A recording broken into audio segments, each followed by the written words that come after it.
सतयुग का इंसान 32 फीट ऊंचा था, तो फिर कलयुग के इंसान का क्या हाल होगा। गरुड़ पुराण और मनुस्मृति में चारों युगों के इंसान की लंबाई और उम्र का जो सच बताया गया है वो आपको हैरान कर देगा। पहला था सतयुग, जिसे सत्य का युग कहा जाता था। शास्त्रों के अनुसार इस समय इंसान की औसत लंबाई 32 फीट होती थी और उम्र 1,00,000 साल तक होती थी। इसी युग में भगवान ने 4 अवतार लिए, मत्स्य, कूर्म, वराह और नृसिंह। इसी समय समुद्र मंथन हुआ था और भगवान शिव ने सृष्टि बचाने के लिए विष पिया था। दूसरा आया त्रेता युग। यहाँ धर्म थोड़ा कम हुआ, इंसान की लंबाई घटकर 21 फीट रह गई और उम्र 10,000 साल हो गई।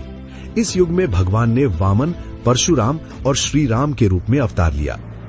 तीसरा था द्वापर युग, जहाँ पाप और पुण्य बराबर हो गए। इंसान की लंबाई 11 फीट के आसपास रह गई और उम्र 1000 साल तक सिमट गई। इस युग में भगवान ने श्री कृष्ण और बलराम के रूप में अवतार लिया। और अब है कलयुग, पाप का युग। यहाँ इंसान की औसत लंबाई सिर्फ 5 से 6 फीट और उम्र घटकर 60 से 70 साल रह गई है। पुराणों में लिखा है कि कलयुग के अंत तक इंसान की उम्र सिर्फ 20 साल रह जाएगी और कद केवल 1 फीट का होगा।